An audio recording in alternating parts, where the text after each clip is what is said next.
Bismillahirrahmanirrahim. Assalamualaikum warahmatullahi wabarakatuh.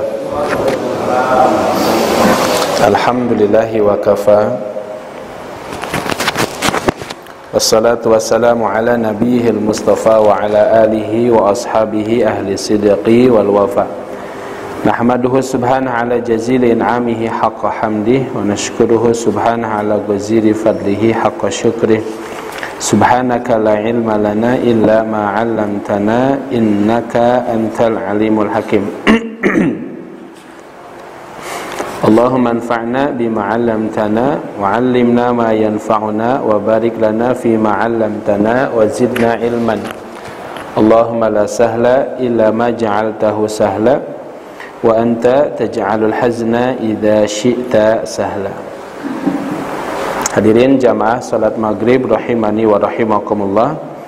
Alhamdulillah, kita senantiasa memuji Allah dengan hati, lisan dan juga anggota badan kita. Wa syukru ala ni'matillah, senantiasa pula kita bersyukur atas limpahan nikmat yang Allah karuniakan kepada kita semua. Wala haula wala quwata illa billah. Dan kita senantiasa memperbaharui rasa bersandar kita. Rasa bersandar hanya kepada Allah, karena kita sadar, kita yakin tidak ada haula, daya untuk menghindar dari satu keburukan, wala quwata, dan tidak ada satu kekuatan untuk mendatangkan kebaikan bagi kita, illa billah, kecuali dengan pertolongan Allah Subhanahu wa ta'ala. Maka kita hadir di tempat ini pun atas pertolongan Allah Subhanahu wa ta'ala. Fahasbunallah wa ni'mal wakil, ni'mal maula wa ni'man nasir. Hadirin dirahmati Allah, alhamdulillah kita bisa kembali hadir di majlis yang mulia, majlis ilmu di Masjid Al-Barakah dalam kajian tadabbur Al-Quran, masih di dalam surah Al-Fatihah. Surat Al-Fatihah di ayat yang ke-5 kita sudah membahas tentang konsep ibadah di dalam Al-Quran.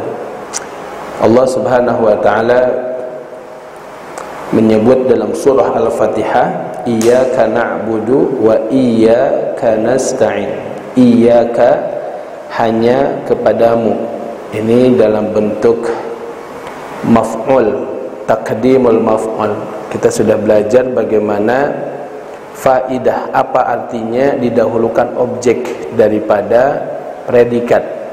Iyyaka itu objek, didahulukan daripada fi'ilnya, dari kata na'budu.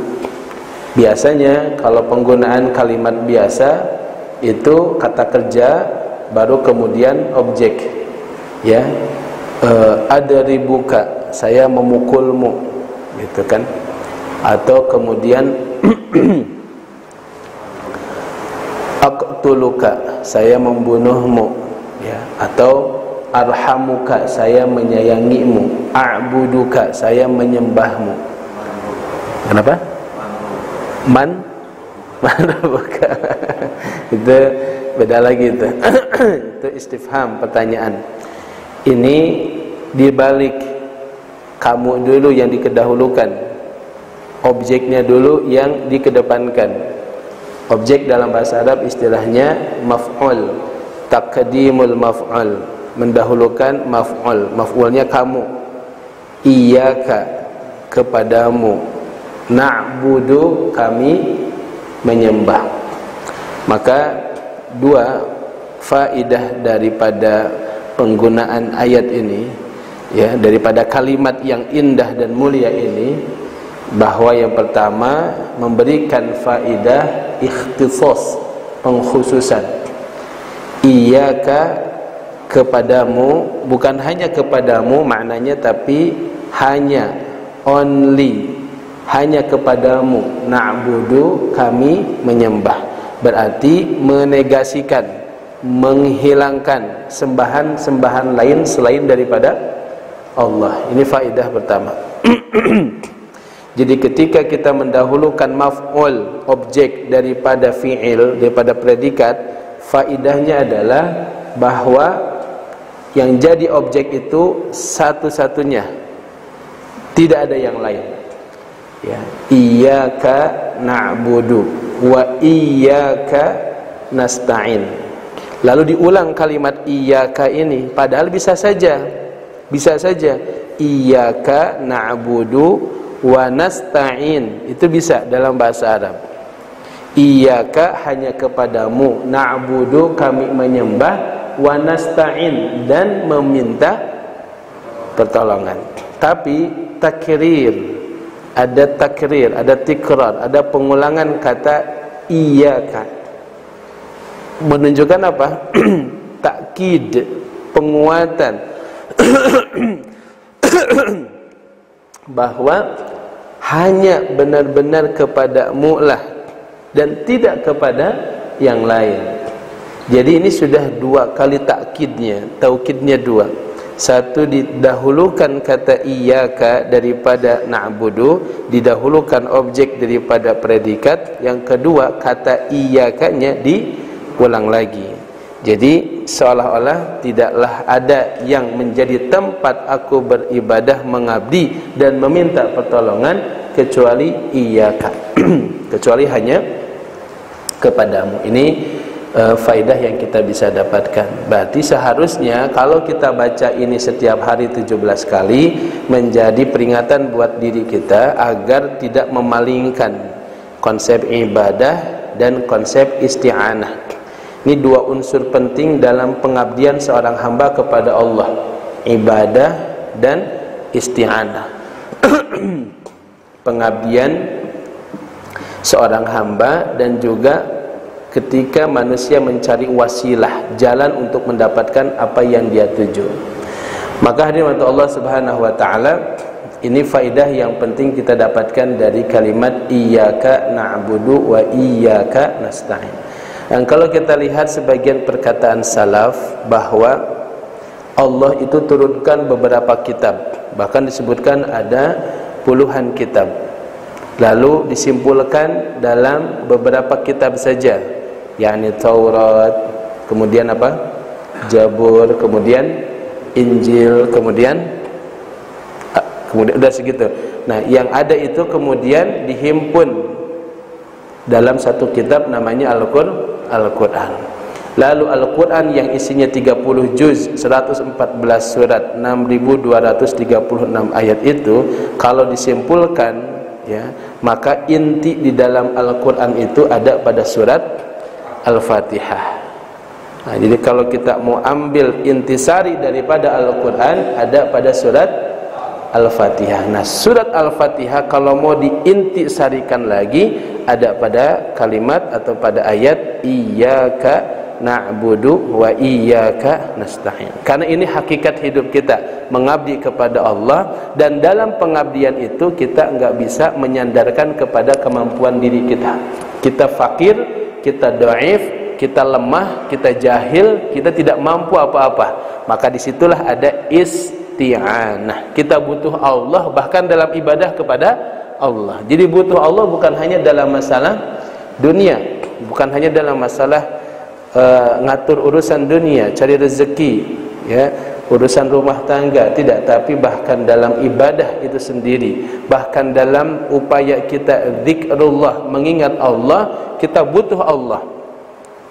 Makanya doa kita setiap di hujung salat, kata Nabi kepada Muaz bin Jabal, dikasih nasihat, ya Muaz, la tad'anna fi duburi kulli salatin. Hai Muaz, jangan engkau tinggalkan fi duburi. Dubur itu artinya apa? Ujung, paling belakang, ya. Di ujung kulli salatin, setiap salatmu, antakul, agar engkau mengucapkan Allahumma a'inni ala dzikrika wa syukrika wa husni ibadatika. Ya, jadi di setiap penghujung salat, ulama ikhtilaf makna duburi kulli salah. Apakah maknanya qabla salam, sebelum salam, atau ba'da salam, atau setelah salam? Sah dua-duanya. Kalau sebelum salam berarti setelah at-tahiyat, setelah fil alamin innaka hamidum majid, setelah min fitnatil masihid dajjal, setelah kita baca doa-doa yang dicontohkan termasuk Allahumma hasibni hisaban yasira, lalu kita baca itu Allahumma a'inni ala dzikrika wa syukrika wa husni ibadatik. Atau ba'da salam, setelah apa? Istighfar, astaghfirullah, Allahumma antas salam, kemudian Allahumma la mani'a, lalu masuk Allahumma a'inni ala dzikrika wa syukrika wa husni ibadah. Yang penting jangan dilupakan setelah salat dibaca ini doa. Nah, ini perhatian Nabi SAW kepada kita, bahwa kita enggak bisa zikir, enggak bisa ibadah, enggak bisa bersyukur tanpa pertolongan Allah. Jadi jangan larinya ujub, jangan sampai kita merasa bangga diri karena bisa ibadah. Karena bisanya kita ibadah pun dimampukan oleh Allah. Manusia enggak punya kuasa, manusia tidak bisa apa-apa. Kita lemah, kita tidak punya daya.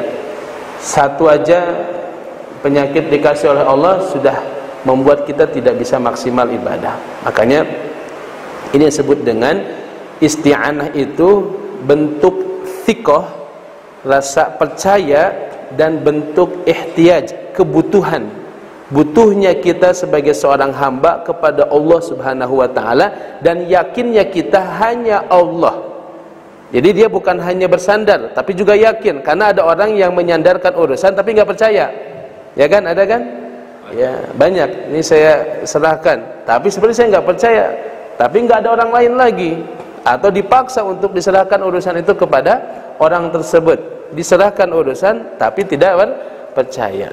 Ya, atau saya percaya dengan seseorang tapi nggak diserahkan urusannya karena saya percaya pada hal yang lain, sedangkan ini urusan yang lain. Adapun Allah Al-Ahad As-Samad alladzi lam yalid wa lam yulad wa lam yakul lahu kufuwan ahad, itulah hakikatnya Al-Musta'an, zat yang layak, pantas, dan satu-satunya yang wajib diminta pertolongan. Makanya kalau kita itu biasanya bahasa Arab itu kalau lagi ada masalah atau kita dihadapkan kepada kesusahan, spontan kita bilang Allah musta'an. Gitu. Allah musta'an. Allah musta'an itu artinya apa? Hanya Allah tempat kita meminta pertolongan. Allah musta'an. Gitu. Allah musta'an gitu biasanya, ya. Orang Arab biasa mujamalahnya begitu, bahasa basinya atau ini, tapi jadi maknanya bagus. Allah musta'an. Ya, artinya Allah tempat kita meminta apa? Pertolongan. Nah, ini kata Allah, ini faidah diantara faidah dalam ayat iyyaka na'budu wa iyyaka nasta'in.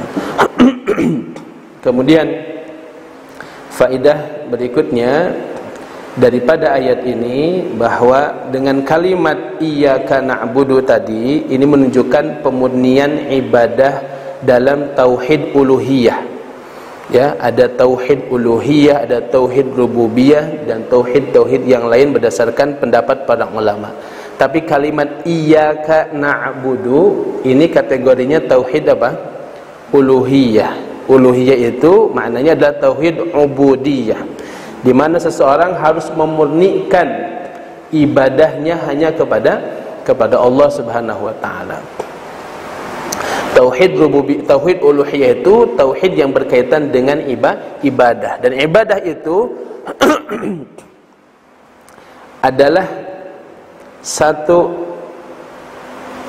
nama yang mencakup segala jenis kebaikan yang diridhoi oleh Allah Subhanahu wa taala, ya, baik dalam bentuk perkataan maupun perbuatan, yang zahir maupun yang batin. Hujan ini di luar Pak Haji? Hujan? Allahumma sayyiban nafi'an. Kayaknya nambah besar nih. Allahumma hawalaina wala alaina wa alal akami wa dhirabi wa manabitish syajari. Itu doanya kalau makin besar tuh, ya. Kalau doa hujannya kecil-kecil cukup Allahumma sayyiban nafi'an. Tapi kalau besar doa yang tadi Allahumma hawalaina wala alaina wa 'alal akami wa dhirabi wa manabitis syajar. Kita lanjut. Jadi hadirin, tauhid uluhiyah itu tauhid ubudiyah, tauhid ibadah. Dan ibadah itu tadi sekali lagi disebutkan oleh Syekhul Islam Ibn Taimiyah, ismun, nama, jami'un, yang mencakup likulli ma yuhibbuhullah wa yardah, apa-apa yang dicintai dan diridhoi oleh Allah, minal aqwal, baik itu ucapan, wal af'al ataupun perbuatan, al-zahirah, baik yang nampak, yang lahir, wal batinah ataupun yang batin tersembunyi.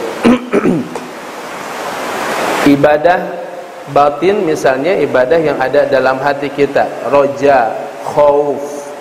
Roja itu apa? Berharap. Nah, berharap ini ibadah. Tidak boleh memalingkan harap kita kepada selain Allah. Enggak boleh berharap kepada makhluk melebihi harapan kita kepada Allah. Ya. Jadi memang harus dibiasakan, Pak. Kita kadang menggunakan kalimat-kalimat yang seolah-olah hilang peran Allahnya. Tenanglah, tidak ada si bapak ini gitu. Nah, ini seolah-olah menghilangkan perannya siapa? Allah. Ya, santai aja, semua aman kalau udah ada Pak Fulan. Nah, dia menyandarkan urusan itu kepada makhluk.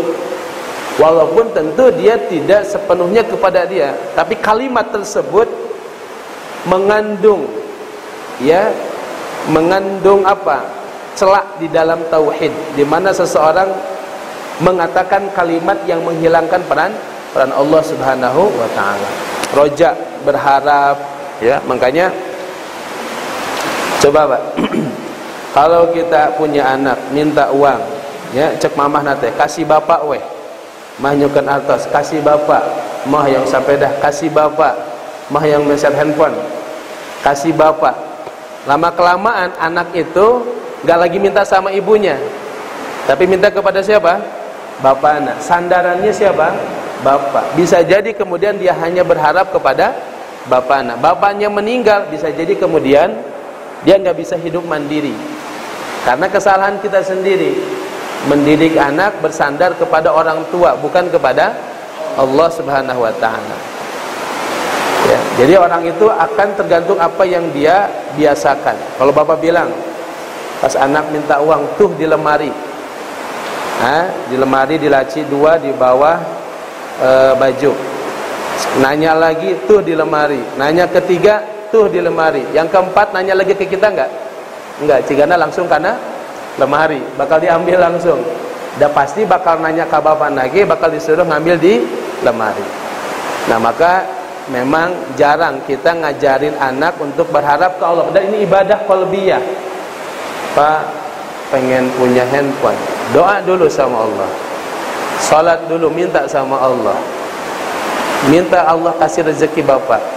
Artinya apa? Dibuat dia doa dulu minimal, wudu dulu minimal, apalagi permintaan-permintaan yang besar. Jadi jangan kemudian menanamkan kepada anak kita berharapnya hanya kepada orang tua. Nah, ini ibadah qalbiyah hadirin. Harap, khauf. Apa khauf itu? Takut. Khauf yang menjadi ibadah itu khauf yang disertai dengan ta'zim. Al-khauf, ya, yang disertai dengan pengagungan. Itu tidak boleh kepada selain Allah. Kalau takut misalnya lihat ular, ya, karena dia berbisa, itu khauf tabi'i, takut biasa, wajar, ya. Tapi kalau misalnya takut ular, lalu kita menganggap bahwa ular ini bisa memberikan madarat dan manfaat, lalu kita sembah, kita agungkan bahwa ini ular adalah jelmaan daripada dewa naon ular teh. Pokoknya adalah gitu ya. Nah, ini sudah khauf ibadah, nggak boleh. Atau misalnya kita bilang, ular tolong saya, jangan sakiti saya. Padahal orang itu apalah naon? Apalagi kalau kita yakin bahwa itu ular punya mistik, punya sesuatu. Nah, ini sudah masuk kategori khauf yang disertai dengan ta'zim, pengagungan. Ini yang tidak boleh dipalingkan kepada selain Allah. takut kebakaran itu tabi'i, ya, takut kebakaran itu masih masuk kategori tabi'i. Takut jatuh, takut tabrakan, takut lagi kesenggol atau hal-hal itu sifatnya tabi'i boleh. Tapi kalau takut yang disertai dengan ta'zim, sekali lagi, ta'zim itu apa? Pengagungan. Takut ada gempa bumi, lalu dia buat apa? Sesajen, ya kan? Dia buat persembahan, motong kambing atau motong mending, ya, kepalanya dilempar ke laut. Kenapa? Karena takut. Nah, itu takutnya itu khauf ma'at ta'zim. Takut yang disertai dengan rasa pengagungan kepada selain Allah, ini syirik. Ini syirik. Tidak boleh dipalingkan kepada selain Allah Subhanahu wa ta'ala. Kalau takut jurig, takut apa itu, Pak? Takut gelap, ya, takut horor, itu masuk kategori takut yang dibolehkan atau tidak? Kan takut ya sieun parawek, sieun pocong, sieun kuntilanak, genderuwo, suster ngesot gitu. Nah, itu termasuk kategori takut yang dibolehkan atau tidak? Halo?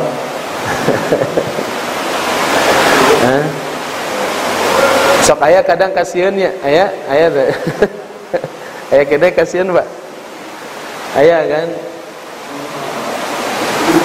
Apa? Normal. Nah, itu masuk kategori normal atau tidak? Pertanyaannya takutnya karena apanya? Kalau takutnya di jailan, gitu ya, atau karena takutnya karena sering nonton film horor, itu namanya khauf jubni. Takutnya takut juben. Juben itu karena memang kita pengecut. Kepengecutan itu lahir karena nonton film-film horor. Akhirnya jadi apa? Halusinasi. Kenapa di Amerika nggak ada suster ngesot, nggak ada Nyi Roro Kidul, nggak ada Sundar Bolong, nggak ada apa lagi? Teu aya kuntilanak. Di Amerika kan keren-keren, pakai jas, pakai dasi. Ya, di Cina beda lagi. Kenapa beda-beda? Itu halusinasi, khayalan. Ya, makin pengecut, makin khayalannya makin besar. Nah, maka hadirin Allah, kalau takutnya itu enggak masuk kategori syirik, tapi pengecut, gitu. Tapi kalau misalnya real di jailan, ada suka di jailan tidak? Ya, dicolek-colek, gitu. Ya. Intinya kalau tadi misalnya takut ular karena ular itu berbisa, nah itu baru normal karena memang dia bisa menyakiti. Ya, takut apalagi tikus, ya, itu masih normal, tabi'i namanya. Kenapa? Karena memang menjijikkan, kadang gigit, kadang ini hal-hal yang sifatnya normal.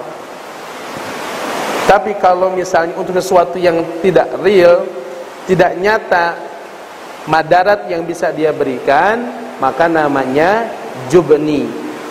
Khaufnya, takutnya adalah karena pengecut. Tapi kalau sampai melakukan sesuatu karena ta'zim, pengagungan, akhirnya mohon maaf, lewat rumah apa? Rumah gelap, ya, rumah tos tidak yang tidak dipakai sekian tahun, sambil lewat sambil punten, ya, sambil punten. Nah, itu kalau betul-betul lahir karena pengagungan, nah ini bahaya. Ini yang tidak boleh, ya. Termasuk takut ngasih nomor 13, punya hotel pas angka 13 dilewat 11, 12, 14. Nah, ini bisa jadi kategori khauf apa? Syirik. Kalau sampai, atau minimal jubni tadi, pengecut. Tapi kalau sampai buat ritual, ya, buat hal-hal yang apa namanya diada-ada untuk mencegah daripada madarat yang sesungguhnya tidak ada, itu bisa kategorinya adalah syirik. Nah, ini ibadah, ini masuk kategori uluhiyah, masuk kategori tauhid uluhiyah. Ini harus dimurnikan rasa takut, rasa harap kita hanya kepada Allah Subhanahu wa ta'ala. Di antara ibadah qalbiyah apalagi Pak yang masuk kategori ibadah hati? Berdoa, ya, doa termasuk tadi meminta. Kita meminta, ya, meminta harapan kita, memintanya kepada siapa? Nah, itu bagian daripada ibadah atau tauhid uluhiyah. Ada juga yang zahir, ibadah zahir, salat, ya, salat, sujud, ruku, itu tidak boleh dipalingkan kepada selain Allah Subhanahu wa ta'ala. Jangan lihat besar kecilnya yang diibadahi. Selama dia bukan Allah, maka itu syirik. Contoh, dulu ada seseorang disebutkan dalam hadis, dakhalan nar bidzubabin. Dia masuk neraka gara-gara seekor lalat. Kok bisa masuk neraka gara-gara seekor lalat? Dia mau lewat satu kampung. Di kampung itu mereka para penyembah berhala. Pas dia mau lewat ditahan. Kamu gak bisa lewat tempat ini sebelum kamu berkurban. Berkurban Pak. Berkurban untuk berhala kami. Kemudian orang ini mengatakan, ya, saya tidak mau. Kalau tidak mau, kamu akan saya bunuh. Akhirnya dia menyerah. Dia mengatakan, baik, tapi saya tidak punya apa-apa.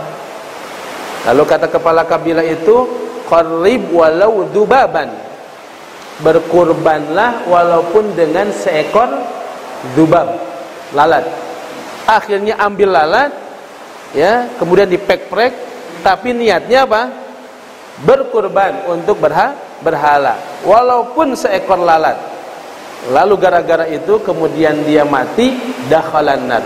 Dia masuk neraka gara-gara seekor lalat. Nah, maka enggak melihat dari ini mah ngan sakedik, ya. Ini dikit atau banyak itu tidak jadi ukuran. Pokoknya ketika memalingkan sarful ibadah ila ghairillah, memalingkan ibadah kepada selain Allah Subhanahu wa taala, itu sudah masuk kategori syirik. Nah, maka kalimat iyyaka na'budu ini pemurnian tauhid uluhiyah. Pemurnian tauhid uluhiyah. Nah, itu diantara jenis-jenis ibadah yang masuk kategori uluhiyah. Kemudian juga pemurnian isti'anah tadi. Isti'anah itu artinya meminta tolong hanya kepada Allah Subhanahu wa ta'ala. Lalu ada yang bertanya, bagaimana dengan firman Allah, wa ta'awanu 'alal birri wat taqwa? Apa artinya? Tolong menolonglah kalian dalam hal-hal yang baik dan ketakwaan.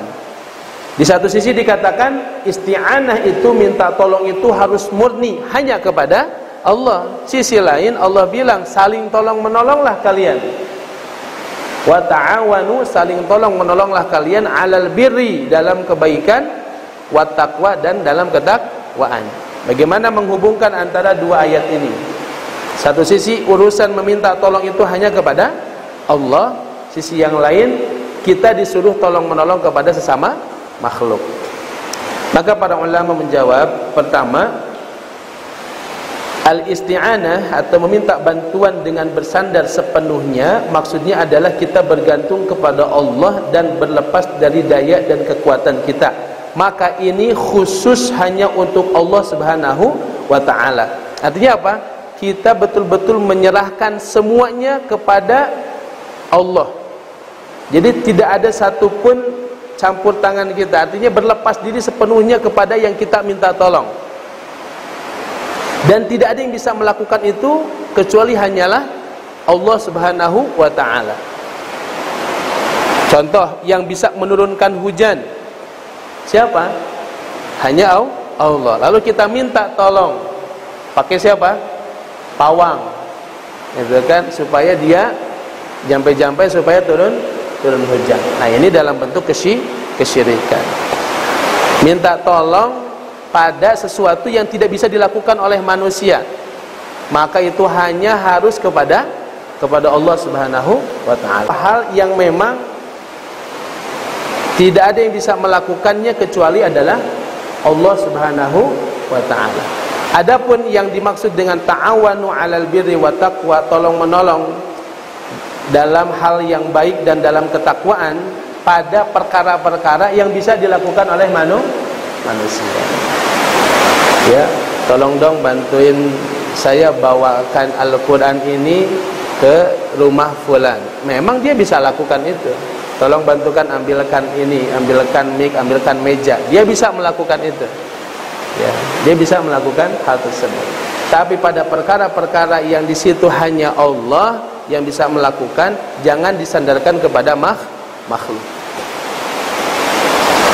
Nah, maka itu makna daripada memurnikan isti'anah kita kepada Allah.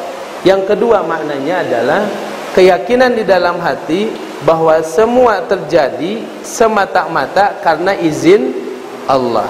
Kita minta bantuan dokter untuk mengobati, minta bantuan dokter untuk ngasih obat, lalu diberikan kesembuhan.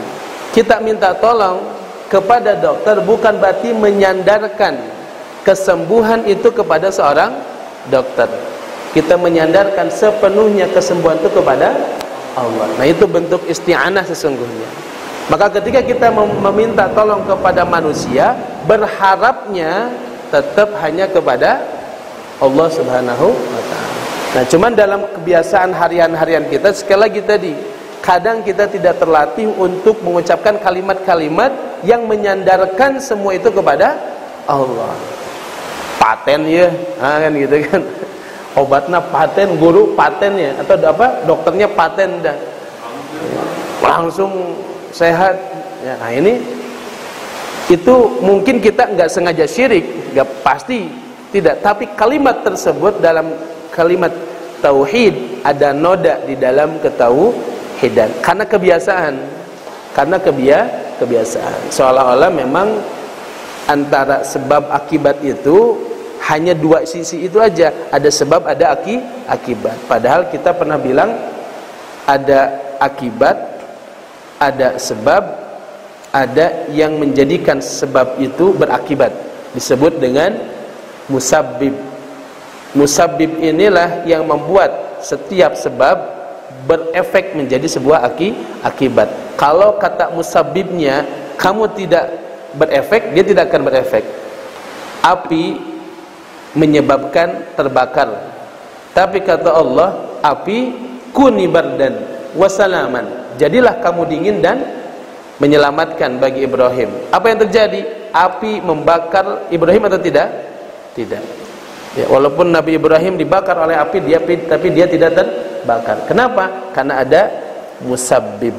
Musabbib itu apa? Yang menyebabkan satu sebab melahirkan sebuah akibat. Jadi kita itu biasanya hanya pada ini nih, sebab dengan akibat, ya, pada sesuatu yang sifatnya duniawi saja, ya. Lupa pada hakikat yang menjadikan sebab itu melahirkan sebuah akibat. Nah, meminta tolong kepada makhluk pada perkara-perkara yang masih bisa dilakukan oleh makhluk itu kemudian boleh. Lalu kalau pada perkara yang bisa dilakukan oleh makhluk, tapi makhluknya sudah mati, boleh tidak? Makhluknya sudah mati, bisa dilakukan oleh makhluk, tapi makhluknya sudah mati. Minta kepada orang yang sudah mati, boleh tidak? Tidak boleh. Bagaimana bisa kita meminta kepada yang sudah mati, sedangkan dia sendiri tidak bisa berbuat apa-apa? Ya, karena orang yang sudah mati sudah terputus daripada kehidupan. Nah, jadi pada perkara-perkara yang bisa dilakukan oleh makhluk hidup itu boleh selama dia masih hidup. Kita minta kemudian supaya dimudahkan urusan, kemudian dilancarkan rezeki dan sebagainya. Apalagi pada perkara-perkara yang orang hidupnya pun tidak bisa melakukan. Bagaimana lagi kita minta kepada orang yang sudah mati? Jadi di sini ketika Allah memberikan kemudahan, idza sa'alaka ibadi anni fa inni qarib. Kalau ada hamba aku bertanya kepadamu tentang aku, bilang Muhammad, aku itu apa? Qarib. Kalimatnya enggak fakul, katakanlah aku dekat, enggak. Langsung Allah bilang fa inni, aku ini dekat. Ujibu da'watad dan aku akan kabulkan semua doa hamba-hambaku. Tapi syaitan membisiki kita, gitu ya, untuk kemudian pakai jalan-jalan yang lain. Padahal yang punya hajat itu, yang bisa memenuhi semua hajat itu adalah Allah. Allah yang bilang fa inni qarib. Kok kita malah nyusahin diri dengan apa? Muter-muter dulu kepada makhluk.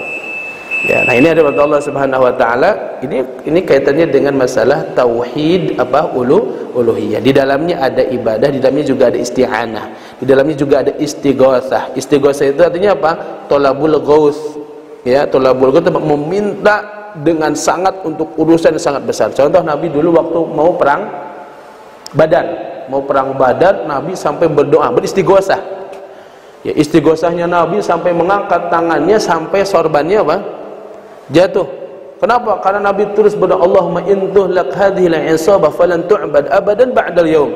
Ya Allah, kalau engkau hancurkan, kau binasakan pasukan ini, yakni pasukan kaum muslimin, setelah ini artinya kita kalah, maka tidak akan ada lagi yang menyembahmu ya Allah. Artinya apa? Habis semua. Maka terus meminta sampai mungkin saking dahsyatnya istighosahnya Nabi, sorbannya sampai jatuh. Datang siapa? Abu Bakar As-Siddiq. Kafaka munasyadatuka ya Rasulullah. Cukup ya Rasul, cukup. Doamu pasti dikabul oleh Allah. Nah, itu istighatsah. Maka disebut dalam Al-Qur'an surah Al-Anfal apa? Id tastaghitsuna rabbakum fastajaba lakum. Ingatlah ketika engkau beristighatsah, meminta dengan sangat kepada Allah Subhanahu wa taala, fastajaba lakum, maka apa? Allah kabulkan doamu. Anni mumiddukum bi alfin minal malaikati murdifin. Aku turunkan 1000 malaikat yang datang secara berduyun-duyun membantu pasukan Badar, sehingga akhirnya apa? Bisa memenangkan perang Badar. Nah, itu kategori termasuk juga tauhid uluhiyah, istighatsah, meminta dengan sangat kepada siapa? Allah Subhanahu wa taala. Nah, Allah buat itu mudah sebenarnya. Allah buat itu menjadi sangat dekat, sangat mudah, simpel. Tinggal betul-betul meminta dengan sangat. Ya, jangan kemudian dikecoh oleh bisikan syaitan. Apa? Dulu waktu zaman Nabi Nuh, dibisikinya apa? Kalian ini adalah hamba-hamba Allah yang banyak dosa. Ya, sedangkan dosa kalian bisa jadi hijab antara kalian dengan Allah. Ya, mintalah kepada mereka hamba-hamba Allah yang mulia, yang suci, yang tidak pernah berbuat dosa. Kan gitu periodenya syaitan itu di zaman Nabi Nuh, disebutkan dalam hadis. Yang akhirnya apa? Dibuatlah patung-patung dari manusia-manusia suci. Akhirnya apa? Mereka tidak lagi langsung minta kepada Allah karena merasa takut bahwa diri mereka banyak dosa.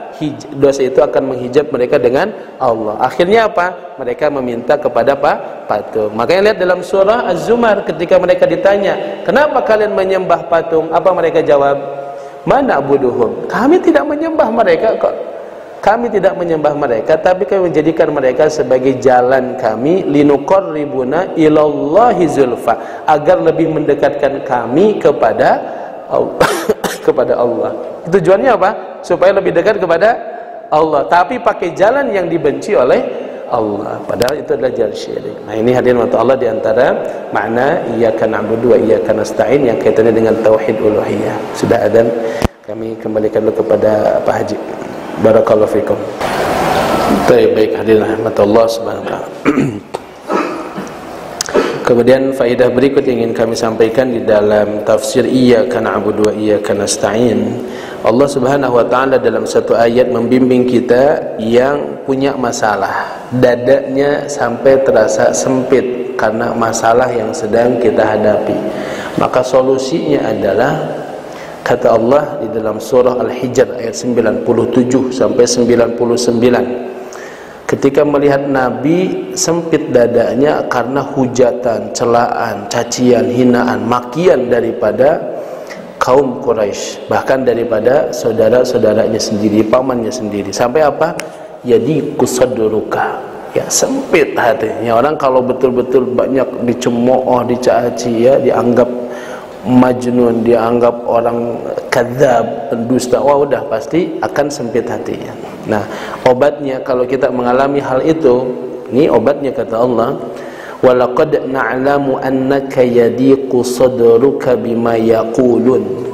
Sungguh kami mengetahui bahwasanya yadiqu sadruka, hatimu menyempit. Disebabkan apa? Bima yaqulun, karena omongan orang. Kadang kita gara-gara omongan-omongan orang kemudian merasa kita hidup sendiri, ya itu ayat batur, ya seolah-olah semua orang membenci kita. Nah, pada posisi begitu apa yang harus dilakukan? Ini tips dari Allah untuk Nabi dan untuk kita juga. Ya, Nabi pun pernah merasakan situasi begitu, merasakan kesempitan hati, ya kesunyian, ya kesepian, ya, dan kesempitan. Maka apa kata Allah? Fasabbih bihamdi rabbik, maka perbanyak tasbih. Fasabbih bihamdi rabbika, bertasbih dan pujilah apa? Allah Subhanahu wa taala. Fasabbih bihamdi rabbika wa kun minas sajidin, dan jadilah engkau termasuk orang-orang yang banyak bersujud.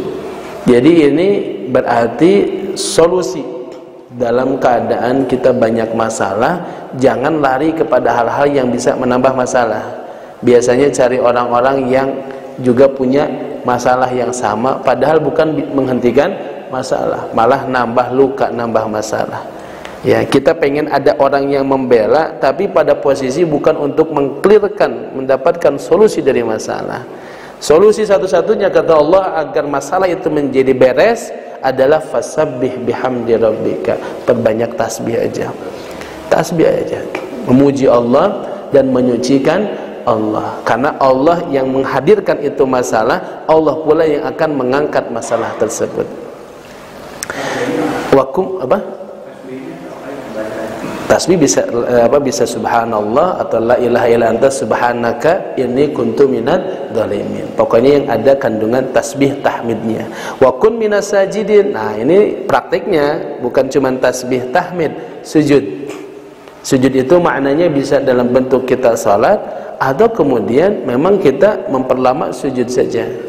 Ya, karena dalam sujud itu sebagian disebutkan dalam pepatah, engkau berbisik ke bumi tapi didengar oleh yang punya bumi. Engkau berbisik di bumi tapi sampai ke langit. Wa kum minas sajidin. Maka apa? Sebagaimana dalam hadis Nabi, orang itu ketika dia mengalami masa fatrah, jadi manusia itu ada kadang masa syirrah, semangat, ada lagi masa fatrah. Fatrah itu lagi futur, banyak masalah. Nah, kalau lagi dapat masalah lalu dia lari ke tempat-tempat yang bermasalah, faqad halaka, dia akan binasa. Masalah ditambah masalah. Makanya faman kanat fatratuhu ila sunnah, kalau dia dalam keadaan futurnya kembali ke sunnah. Sunnahnya bagaimana? Nah, ini sunnahnya Nabi. Dalam keadaan sempit hati itu apa? Fasabbih bihamdi rabbika wa kun minas sajidin wa'bud rabbaka hatta ya'tiyakal yakin. Tasbih, udah aja sibukkan dengan tasbih, tahmid, sujud. Kita ambil salat, ya, kita salat pun kita perlama sujud kita. Nah, dalam sujud itu kita bisa menumpahkan semua masalah kita. Jadi solusi itu nggak selalu harus pakai logika kita, ya, nggak selalu pakai logika. Ada cara Allah yang kita tidak tahu. Allah bisa membulak-balikan hati manusia, ya, caranya Allah. Jadi kalau sudah mentok, ya, tapi masalahnya kadang kita masalahkan ke Allah tuh lagi kalau sudah mentok. Ada sebelum mentok masa pang pinter nak weh gitu. Pokoknya nama kalem. Ayah abah kan gitu, ayah babeh kalem, masalah selesai. Nah, ini bahaya.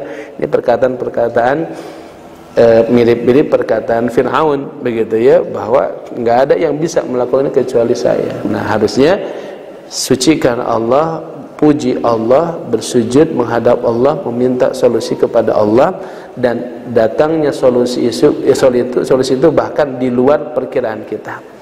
Kadang ketika kita menghadapi masalah, saya sudah bilang begitu, dengan caramu ya Allah, bukan dengan cara yang saya bisa. Karena cara Allah itu kadang di luar nalar kita, di luar logika kita. Bisa sesuatu yang harusnya selesai dalam waktu 1 bulan, dalam 1 hari selesai. Itu indahnya Allah Subhanahu wa taala. Makanya kita punya Allah itu luar biasa hadirin. Cuman banyak dikecilkan peran Allah itu dalam kehidupan kita. Allahnya yang maha besar, kita sholat bilang Allahu Akbar, tapi dalam kehidupan sogir, ya Allah itu sangat kecil. Yang gedenya apa? Uang hu akbar, kan gitunya, fulus hu akbar, gitu kan. Apalagi orang, apalagi lah ya, dokter hu akbar, ya tetangga hu akbar. Kenapa? Karena dalam segala masalah langsung ingatan kita ke situ. Dokter, tetangga, orang kaya, siapa lagi, pejabat, relasi, dan sebagainya. Allahnya di mana? Kalau sudah mentok, baru ya Allah, nggak ada lagi yang membantu saya, ya Allah, tolong saya ya Allah. Tapi Allah walaupun begitu tetap aja apa? Membantu juga begitu. Memang nggak ada yang lebih arham, yang lebih pengasih dan penyayang kecuali siapa? Allah. Kalau kita yang modelnya begitu kumaha? Ya, kita orang kaya gitu. Terus ini padahal dia tahu kita, dia butuh, tapi muter-muter dulu, gengsi dulu gitu kan. Pas terakhirnya baru datang. Diterima tidak? Enggak gitu kalau kita manusia. Nah, Allah itu Arhamur Rahimin, yang maha pengasih di antara yang maha pengasih. Maka ini rumusnya Al-Hijr ayat 97. Kalau banyak cemoohan, banyak fitnah, ya banyak ujian dalam bentuk perkataan-perkataan negatif tentang kita, biarkan itu. Karena suatu saat itu juga akan hilang. Sibukkan dengan apa? Fasabbih bihamdi rabbika wa kun minas sajidin. Tasbih, ya, memuji Allah, kemudian menyucikan Allah dan memperbanyak sujud. Dan apa? Wa'bud, fokus aja dengan ibadah hatta ya'tiyakal yakin, sehingga datang al-yakin. Maksudnya apa? Datang ajal kepada kita. Ya, karena semuanya akan udah terus. Ini tipsnya sudah ditulis supaya ingat ya. Cuman nggak bisa baca selama ini, nggak kebaca gitu ya.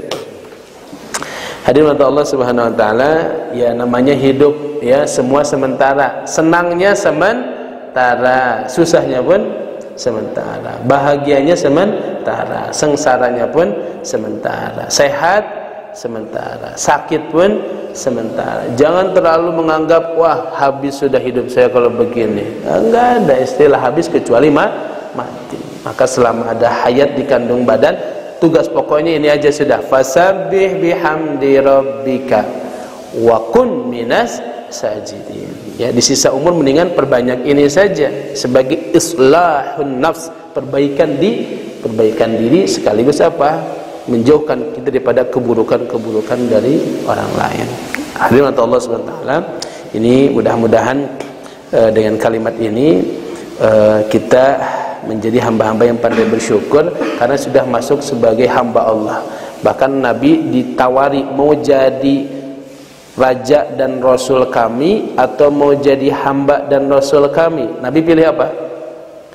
Hamba dan rasulmu ya Allah. Makanya Nabi itu Abdullahi wa Rasulah, ya, hamba dan Rasul Allah. Makanya kalimat-kalimat dalam Al-Quran itu menggunakan kalimat tersebut. Contoh, subhanalladzi asra bi abdihi, maha suci Allah yang telah memperjalankan abdihi. Ini kalimat hamba itu adalah gelar yang paling tinggi sesungguhnya. Karena orang itu makin dia merendahkan dirinya di hadapan Allah, makin diangkat derajatnya oleh Allah. Tapi makin dia sombong di hadapan Allah, makin dia akan direndahkan posisinya di hadapan Allah. Coba aja orang-orang yang sombong dengan dunianya, dengan jabatannya, kekayaannya, dan lupa kepada Allah, pasti posisinya akan direndahkan oleh Allah. Tapi manusia yang jadi Abdullah, hamba, itu artinya apa? Merendahkan serendah-rendahnya di hadapan Allah, itu yang kemudian akan diangkat, dimuliakan oleh Allah.